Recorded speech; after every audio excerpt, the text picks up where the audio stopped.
Hey guys, welcome back to our channel, and in today's video we are going to discuss letter case permutation problem, which is 784th problem of LeetCode. So what will be our workflow? We will be starting with problem statement, then we will be drawing choice diagram to understand the problem well. Then we will be looking at recursive flow for a sample input. Then we will be doing code walkthrough. After that we will be discussing time and space complexities, and after that I will be sharing the topic of next video. So this is going to our workflow. So let's start with problem statement. So we are given a string and you can transform every letter individually to be lowercase or uppercase to create another string, right? And we need to return a list of all possible strings we could create and return the output in any order. Order does not matter here. What we need to do is, we are given a string S. The string can only contain lowercase characters, uppercase characters and digits. And what we need to do is, if a particular character is in lowercase, then we can either convert that character into uppercase or keep as it is. If a particular character is in already uppercase, then we can convert that character into lowercase or keep as it is. And if a character is a digit, then we need to keep it as it is, right? So these are the choices we have, and we need to return all possible strings we can create by opting for these particular choices. So let us look at the choices diagrammatically. Suppose we have an input A1, B2. For this particular character, we have two choices. Either we can keep it as it is, or we can convert the A into uppercase. For this particular character, we do have only one choice, keep as it is. For this particular character, we again have two choices, either keep it as it is or convert it into lowercase character. For this particular character, we have only one choice, keep it as it is. So these are the individual choices we can make on every character, and we need to return every possible string we can make out of it by opting for individual choices for every single character. So let us draw a choice diagram for this particular input. I am at this index right now.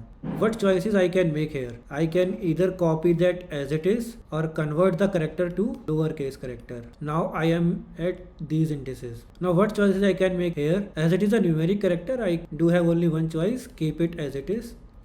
What choice I can make here? Keep it as it is, because it is a numeric character. Now I am at this index.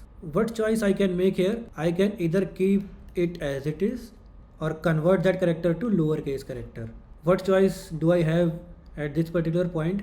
I can keep it as it is or again convert the character into lowercase character. Now what choices do I have at this particular index? As it is a numeric character, we can only keep it as it is. We do have only one choice.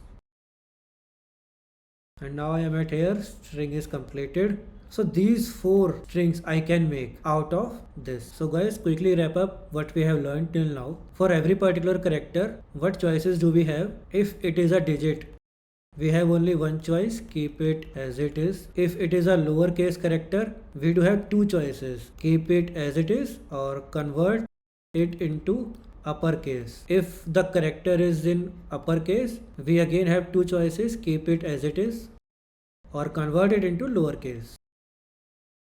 Also, we have built a choice diagram wherein we are, for every particular character, we are opting for the choices available, and at the end we get all the possible strings I can derive from that particular input, and every single choice I have made here corresponds to a choice from this diagram. So guys, let us move towards how the recursion will progress, and for that consider an input A1, B2, that is the initial input we have, and we need to return all the possible strings I can derive out of it by opting the choices from this. So let us start with an empty string, and as we go down deep into the recursion tree, we will be building this string based upon the individual choices we are opting at that particular index. So as of now, I am at index 0. So what choices I have at this particular index? As it is a lowercase character, I can either keep it as it is or convert it into lowercase character. And now I move one index forward.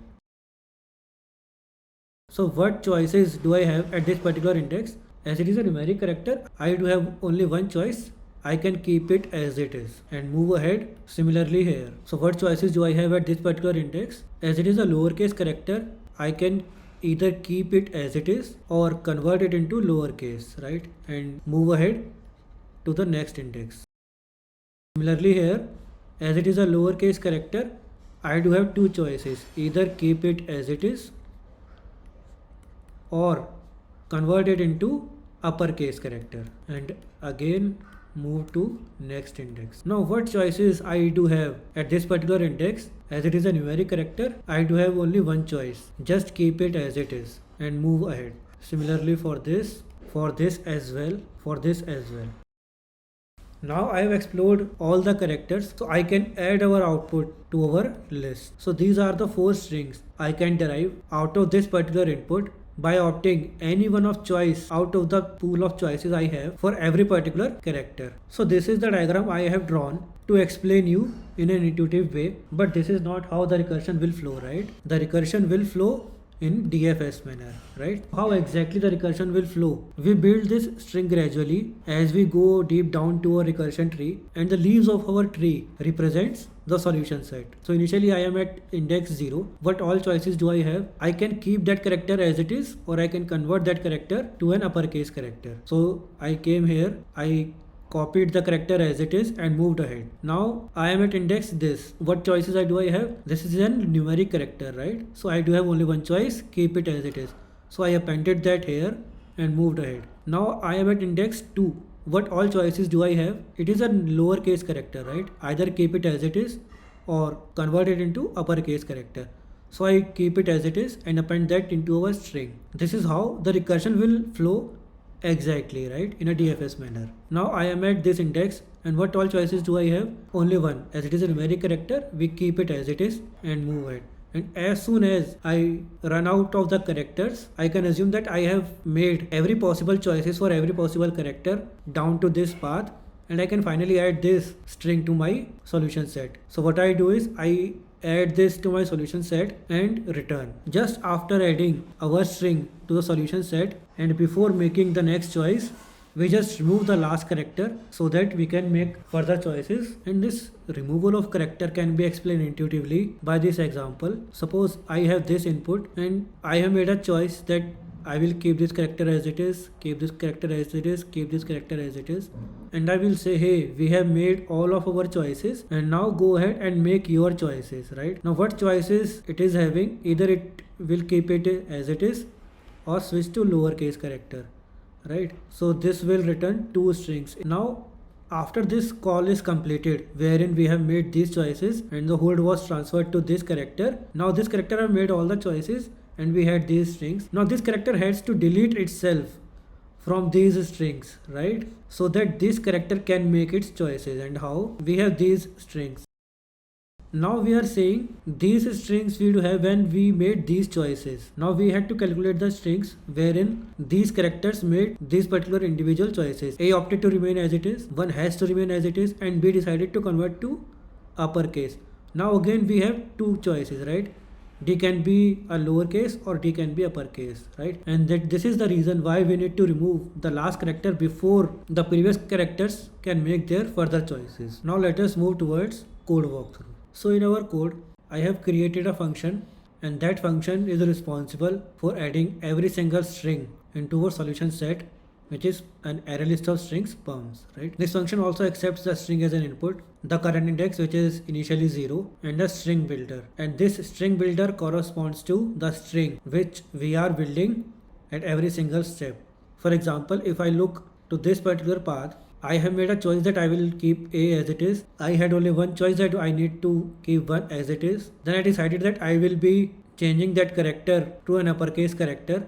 Then I had only one choice to keep 2 as it is, and by following this particular path wherein each step corresponds to the choice we have made, I get this. And as soon as I reach the end of the string, I add that into our array list, the solution set, right? I have also created some utility functions. This converts a given character into an uppercase character. This converts uppercase character into a lowercase character. This returns a boolean and it checks if a character is in lowercase or not. This again returns a boolean and checks if a given character is a numeric character or not. Now for every particular character in a string, what choices do I have? Either it can be a numeric character or a lowercase character or an uppercase character, right? So if it is a numeric character, what choices do I have? I only have one choice. Just append this character as it is and move ahead. And why I am deleting this character after computing all the permutations? As I have explained here, as soon as a character has made its choice, it needs to detach itself from the string we are gradually building so that previous characters can make their further choices, right? I found that the character is numeric, so I had only one choice: append it as it is, compute all the further permutations, and after that remove them so that the previous characters can make their choices, right? Now if a character is lowercase character, what we can do is we can either keep it as it is, or we can convert that character into uppercase and compute all the permutations. Else the character is already in uppercase. What all choices do we have? Keep that character as it is, compute all the further permutations, remove that character, or convert that character to lowercase, compute further permutations, remove that character, right? And in this way we can compute all the possible permutations we have. Now what is the time complexity for this particular code? So what should be the depth of this tree? Assume n is the length of input, then this tree can have maximum depth of n, because at every single step what I am doing is I am moving one character forward, right? So depth of the tree is n, and at every step what is the work I am doing? I am making two choices in worst case. And how? If the character is a digit, then we are making only one choice, that keep it as it is. If that character is a lowercase, we do have two choices: keeping it as it is or converting it into an uppercase character. If it is an uppercase character, we again had two choices: keep it as it is or convert it into lowercase. So in worst case, at every step and for every character in that step, we are making two choices. The branching factor in worst case is 2, right? And hence the overall time complexity we have here is exponential, which is 2 raised to power n. One quick question you can have is, we are adding the strings into the list by converting that string builder into a string, and that takes on, right? So why I am not including this n factor here? So it seems that its time complexity should be 2 raised to power n, but it is not correct. Why? Look, we are doing perms.add string builder toString, and this current toString takes on time, right? And how many these strings in worst case we will be having? In this case we had 4, but in worst case how many strings we will be having as the leaf nodes of our recursion tree? I claim it to be 2 raised to power n. Why? Suppose we have this particular string a caps B small c capital D. For every single character now we have two choices, right? And this sums to 2 raised to power 4. Here, because these were numeric characters, they had only one choice, and hence the number of strings are lesser than 2 raised to power n in our this particular example. But still, in worst case, number of strings in our output will be 2 raised to power n. So overall time complexity will be, the upper bound will be 2 raised to power n, 2 is the branching factor, n is the depth of the tree, plus in worst case we do have 2 raised to power n such strings in output, and every string takes on time to be added into the input, and this sums up to be 2 raised to power n cross n. And what about space complexity?